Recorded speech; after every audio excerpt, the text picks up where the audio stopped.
Some of you may be that sore that you can't even lift your arms above your head. You can't even walk up and down stairs after that big gym session. And I know the feeling all too well. I've had this feeling many times.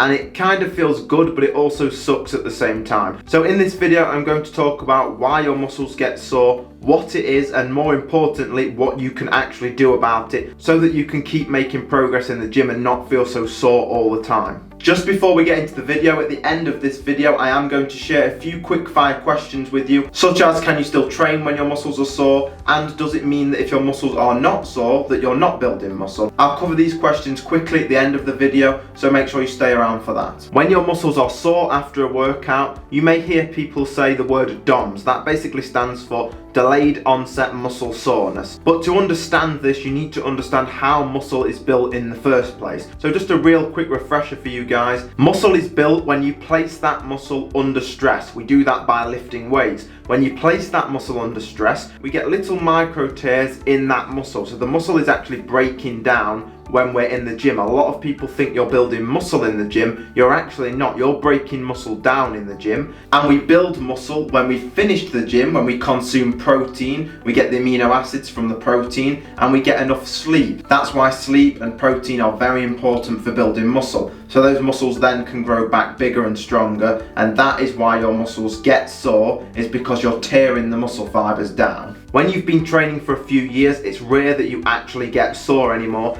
Gotcha, bitch!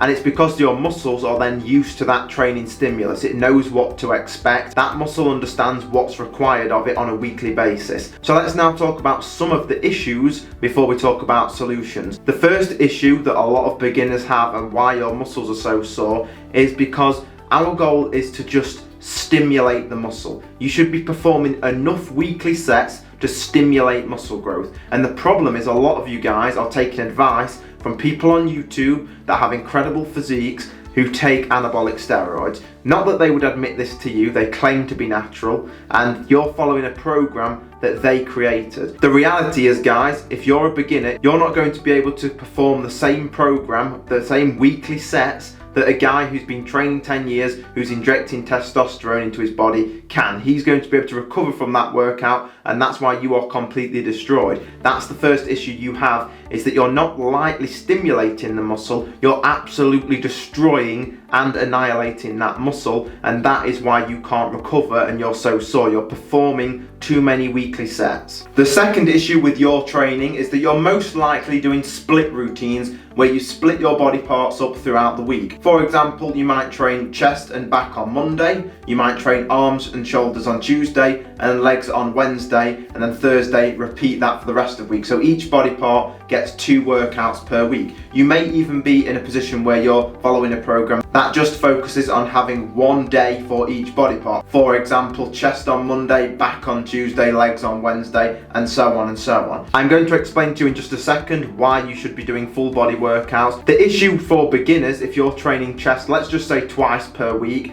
that means with just 1 workout, you're going to be performing around 8 sets for chest in that workout. As a beginner, 8 sets of 1 exercise in 1 workout is going to be too much. You're going to be very sore, and when it comes around to doing chest again, you're still going to be sore. And this is why I always say full body workouts are better for 2 reasons. So a full body workout, we would train every single body part on 1 day, and then we would do that 3 days per week. So the volume would be split up. So for instance, you might do 4 sets of chest Monday, 4 sets of chest Wednesday, 4 sets of chest Friday. So we're splitting those sets up, which means you're going to be less sore, you're going to be able to recover quicker from those workouts. The other thing is protein synthesis. This video is not about protein synthesis, but I'll quickly cover that now. So basically, if you train 1 day per week per body part, or you train each body part 2 days per week, you're not optimizing protein synthesis. Protein synthesis is very important for building muscle, and it only usually lasts anywhere between 24 and 48 hours.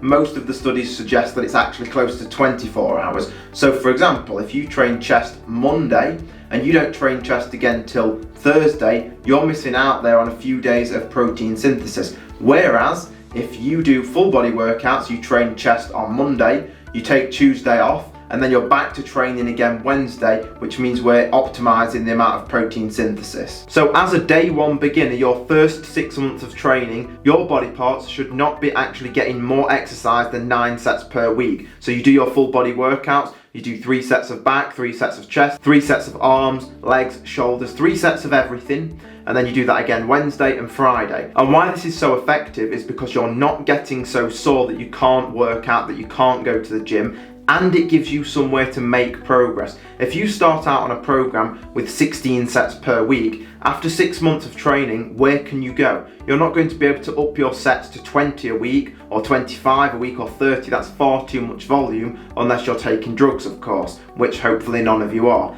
So when you start out with just 9 sets per week, after 6 months you can up that to 12 sets per week. After a year you might want to up that to 15 sets per week. It gives you somewhere to make progress on, and what I want you guys to do is get as much as you can out of each little part of your training, and then you can overload those muscles further. But if you start up here, you have nowhere to go. So quickly before the bonus tip, what are some things you can do about it if you do have very sore muscles? The first thing you should do is, of course, follow my advice with the full body workouts and training more frequently but with less volume. There are things you can do, such as saunas, ice baths, stretching, things like that are going to help your recovery. The 2 quickest things you can do is sleep more hours and eat more protein. If you eat more protein and sleep more hours, your muscles will recover quicker. But really, those things are irrelevant if you just use the information in the first place and don't get really sore muscles. So as promised, if your muscles are not sore, does that mean your muscles are not growing anymore? And no, that's not the truth. As you start to get better at the exercises as the years go by, it will almost get to a point where it's very difficult to get sore, and that does not mean your muscles are not growing because you're not sore. They very much are, so don't worry about that. The other thing is, can you still work out if your muscles are sore? Yes, you can. If your muscles are very sore, you can still work out if you can physically lift the weight. It's absolutely fine to do that. But what I would recommend you do if you are very sore is take a few days off and then start on the full body workouts like I suggested before. The video on screen right now that I think you guys should watch is how to actually build a Greek god physique. I know I've given some great information in this video, but if you want that sort of Brad Pitt in Troy physique, that Bruce Lee physique, then click over to that video and go and watch that.